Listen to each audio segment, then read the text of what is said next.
Pues hola amigos, ¿cómo están? Sean bienvenidos. En esta ocasión vamos a hablar sobre las políticas económicas que afectan a Ecuador. Toparemos 5 puntos que a nuestra perspectiva son importantes. Soy Michael Ceballos. Mi nombre es Carolina Payasco. Y mi nombre es Raquel Agil.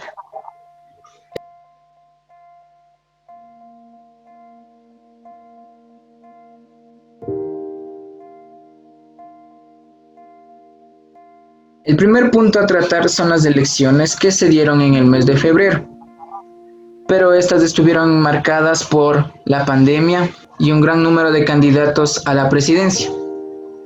Y en mi punto de vista, muchos de ellos no están ni siquiera capacitados para ser asambleístas. Tu punto de vista, Raquel.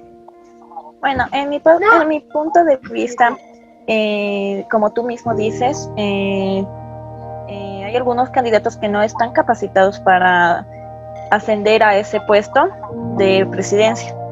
Mi opinión sería que tienen que ellos realizar un examen así como nosotros para entrar a la universidad. Escoger una carrera nos hacen a realizar un examen. Entonces, en mi opinión es que se debe realizar un examen para que ellos den y se vea si está apto para ser un candidato a la presidencia. Como ya se vio en las noticias y en todo eso, que hubo un fraude en las elecciones. Es por eso que se perdió mucho dinero, porque a la primera vuelta se imprimieron las papeletas ya más. Entonces, hubo aquí una candidata, no era una candidata, era una persona de otro país que ella misma decían que en el CNE tenían que tener una nueva aplicación ahí en la computadora, se podía decir, pero no implementaron la anterior aplicación y es por eso que ya estaban dando fraude. Como se dicen como estos de las protestas que se realizó por el candidato Yacu Pérez, que trajo a todito su comunidad hasta acá para que hagan protestas y que realicen la segunda vuelta, cuando se dieron cuenta de que realizaron ya el ¿cómo se llama? Reencuentro de votos, y salió que el candidato Arauz y el candidato Lazo ya estaban en la segunda vuelta. Entonces querían poner una auditoría en el CNE para ver qué está pasando, y los de CNE dijeron que no quieren hacer nada de auditoría. De realizar la auditoría, considero que, bueno, por una parte es que no lo hagan porque van a gastar tiempo y encima van a seguir gastando dinero del país. Y por otro lado, por lo que no quieren hacer la auditoría es porque realmente realizaron fraude. Bueno, también considero que 16 candidatos en un país pequeño es demasiado. En esta crisis sanitaria, ese dinero que se invirtió para ellos, se podría invertir en la situación de salud, en los hospitales y no en campañas y eso. Acotando lo que dijo mi compañera. El CNE debería reformar sus políticas para aceptar a un partido político. Deberían haber normas que exijan un poco más de capacidad por parte de un partido político para representar a un país. Un candidato quiere postularse a la presidencia, debería seguir debería ser preparado. El presidente debería seguir, bueno, si el presidente hiciera esas políticas, pues ellos deberían seguir esas políticas.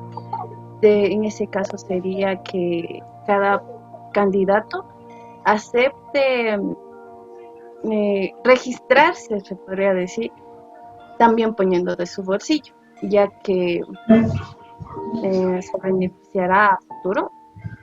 Y esta nuestra primera política económica sería reformar el CNE, dándoles más libertad para que puedan trabajar solo, se podría decir, pero que puedan reformar sus normas para la aceptación de un partido político. También se debería crear una ley en la que se establezca que no se puede aceptar más de 3 o 4 partidos políticos por el hecho de que somos una nación pequeña y el solo existir tantos partidos políticos desfragmenta la opinión pública y hace que esto nos lleve a una segunda vuelta y lo único que produce es más gasto al Estado. Entonces, para esto el Estado debería tocar esas leyes e incluso el presupuesto que se destina a las campañas electorales se debería reducir e incluso quitar, porque ese dinero muchas veces no lo usan como tal. Y también debería haber una especie de examen para que se pueda determinar si cierta persona está apta para ascender al poder, para que pueda representar a una nación.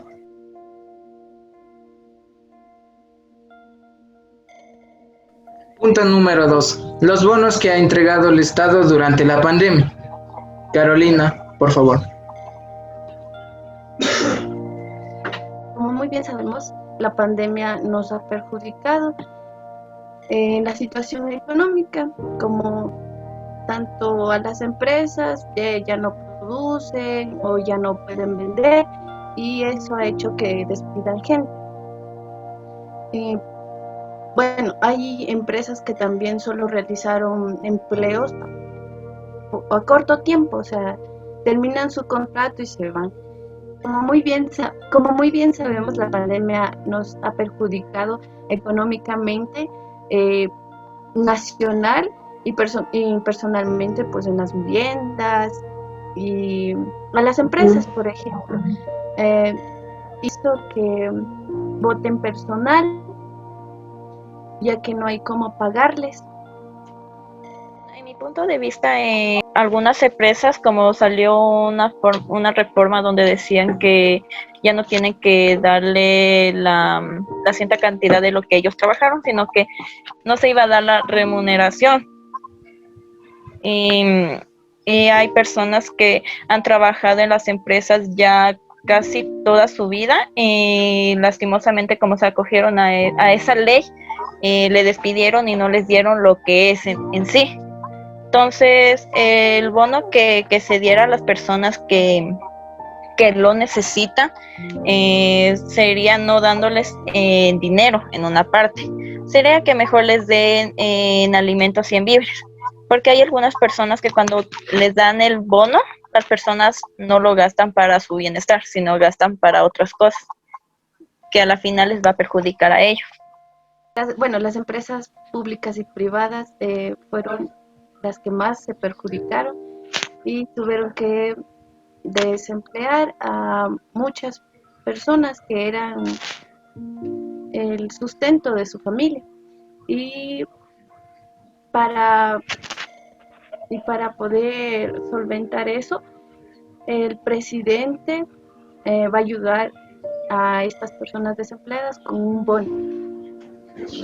Bueno, me enteré que eran $500 y esto se va a entregar en 2 partes. Bueno, se entregó a inicios de febrero y la siguiente parte se entregará en marzo. Y pues considero que está mal que les den dinero por no trabajar, pero es una ayuda humanitaria y es decisión del presidente. También en mi parte de vista, estoy de acuerdo con mi compañera, pero digamos el país no tiene muchos puestos para que una persona trabaje. Digamos, a mí me estaban ofreciendo un puesto de auxiliar de contabilidad de lo que estoy estudiando, pero me decían que tenía que tener 1 año de experiencia en algo que yo no sabía. Entonces, eso es lo malo, que piden experiencia cuando saben que hay algunas personas que no tienen. También no estoy de acuerdo de que hay personas que no son de nuestro país y les dan el bono. Cuando en nuestro país la prioridad son nuestros compatriotas, se podría decir, nuestros compañeros. Entonces, digamos, tenía unas compañeras venezolanas en los cuales ellos tenían el bono, pero había otras personas que eran más pobres y no les daban el bono.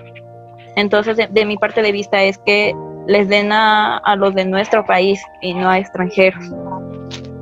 Reuniendo todo esto, se puede determinar que, por una parte, el bono se pudo haber implementado de una mejor manera, se lo pudo haber entregado de verdad a familias que las necesitaban, porque muchas de las familias solo dependían de una sola persona y desgraciadamente esta persona fue separada de su trabajo. Nuestra política número 2 sería que el porcentaje destinado a la ayuda social que se entregó al país se debe usar un sistema más complejo que pueda ayudar a determinar a las familias que de verdad lo necesitan. Y esta ayuda no debería ser entregada económicamente, sino en forma de bienes, víveres, tal vez ropa, lo que las familias necesiten para poder llevar esta dura crisis que todo el país está enfrentando. Esto ayudaría a que el dinero que es invertido por el país no se dé al despilfarro, sino sea bien usado.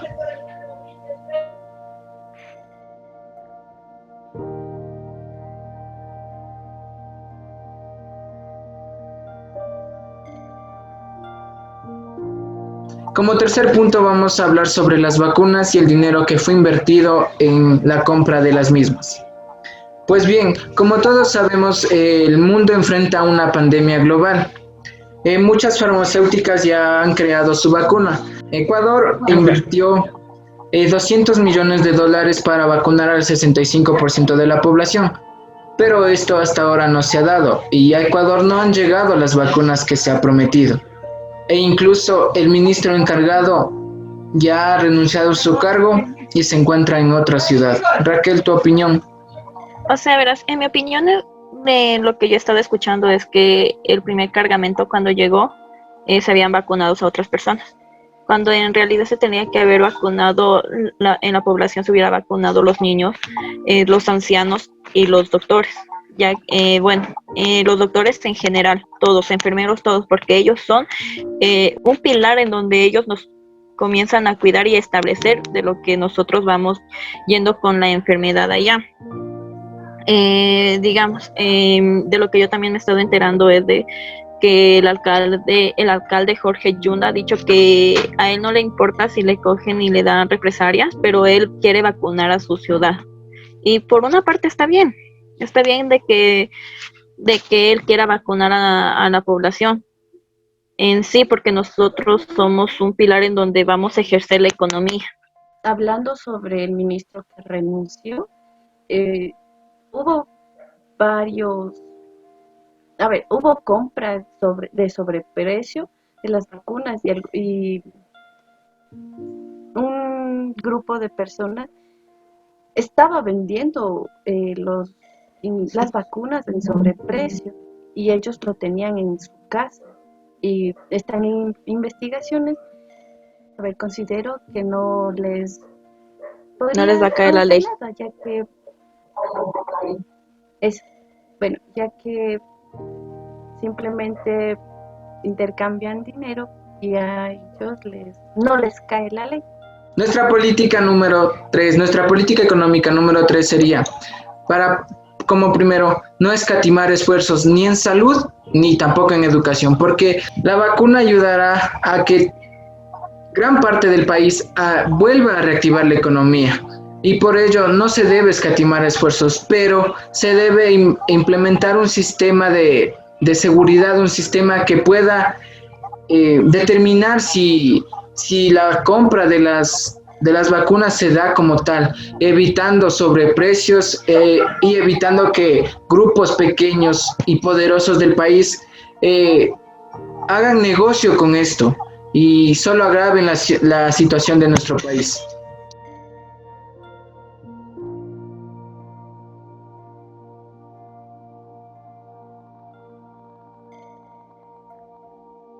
Ya, como cuarto punto, vamos a hablar sobre la situación carcelaria del país y por qué esto afecta en el ámbito económico a Ecuador. De lo que se estaba hablando, esto del amotinamiento en las cárceles, hay muchas conspiraciones. En la una, en lo que dicen que quieren tener el poder, ya que una de las personas que salió libre la mataron. Entonces, ese poder estuvo, como decir, en las cárceles estuvo vacío ese poder. Así que hubo muchas bandas que quisieron obtener ese poder y gobernar a las demás cárceles. Es una conspiración, ¿no? La otra conspiración es que los presos mismos querían que ellos tengan el presupuesto que antes tenía, en eso que estaban en la rehabilitación, eso de que iban psicólogos a ayudarles y que había muchos guardias en los cuales les protegían a las personas que eran muy débiles en ese aspecto. En el ámbito comercial, yo considero que esto del amotinamiento, hubo varios presos que escaparon. Y bueno, yo he investigado como hay grupos que amenazaron al país. Yo creo que los comerciantes van a cerrar sus locales, ya que una de las amenazas eran que las personas iban a amanecer muertas, otros colgados, y ese miedo eh, va a afectar al país, ya que si no trabajamos, pues no vamos a sacar adelante al país. A mi punto de vista, yo creo que la inversión que el Estado hace en las cárceles no debería ser exagerada ni tampoco mínima. La crisis carcelaria del país se debería afrontar primero. El presupuesto que el Estado destina a esta parte de la sociedad se debería modificar y más bien se debería buscar crear que los propios presos generen sus ingresos para que puedan mantener su estadía en las cárceles.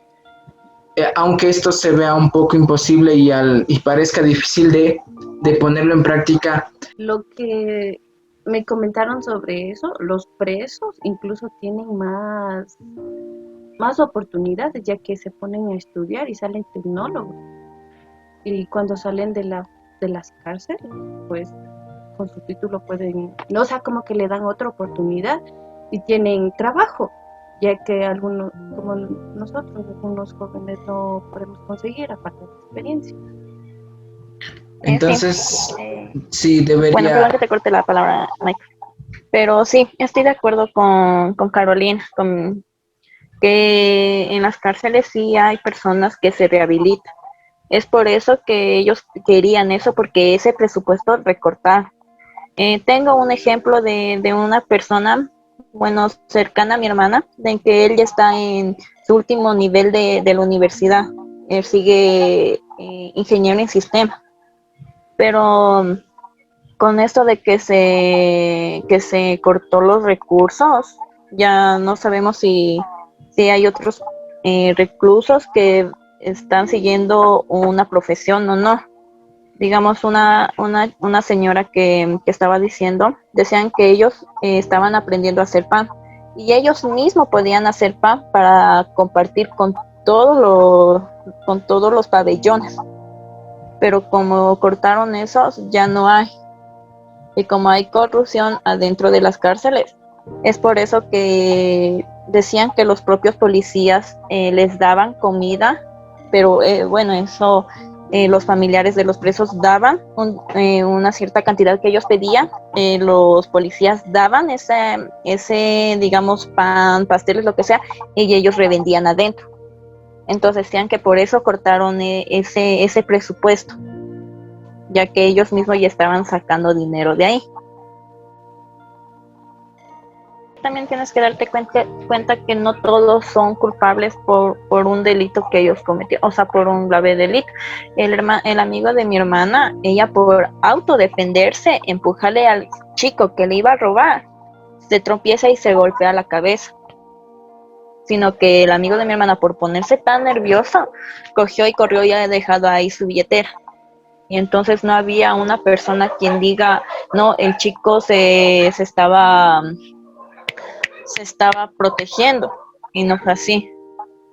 Y por eso le llevan preso, porque solo porque encontraron y no saben, no hubo testigos en donde digan, no, el chico solo se estaba protegiendo de que le roben. Como en todo el país, prácticamente la corrupción es un cáncer que no se puede extirpar. También existe corrupción en las cárceles. Se debería reformar las leyes. Se debería crear leyes que en serio no les den tanto apoyo a los criminales. Muchos de los presos no han cometido un acto ilícito como tal. Muchos están siendo juzgados injustamente. Se debería buscar leyes que de verdad condenen a las personas que han cometido actos graves y incluso poder darles una segunda oportunidad a los presos que están pagando una condena injusta. Nuestra política económica número 4 sería que el dinero destinado para las cárceles se debería invertir de una mejor manera, ya que muchos de los presos pueden y realizan diferentes actividades.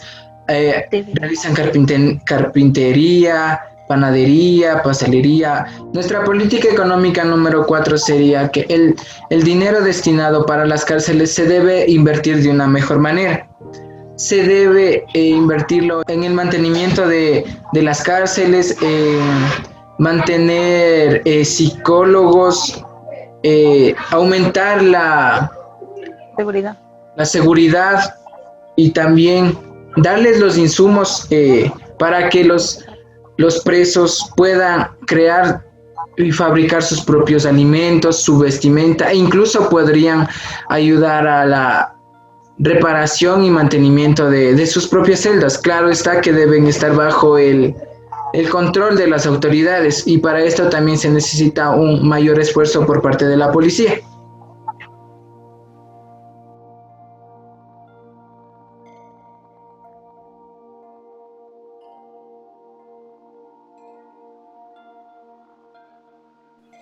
El quinto punto que vamos a topar es el sueldo vitalicio entregado a los expresidentes y ex vicepresidentas de Ecuador.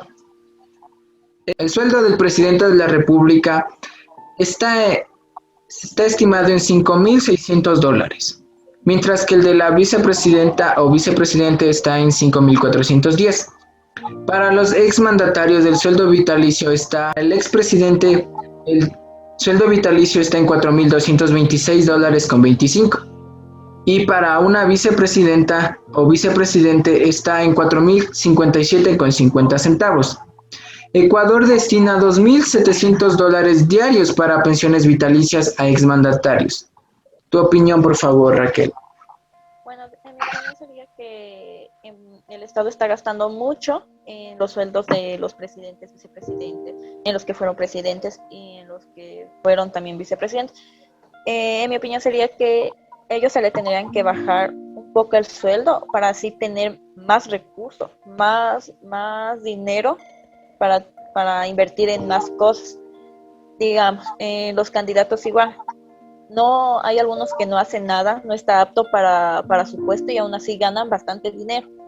Imagínate que solo gastando $4,200 por una persona y solo en un mes se hace mucho, multiplicándole esa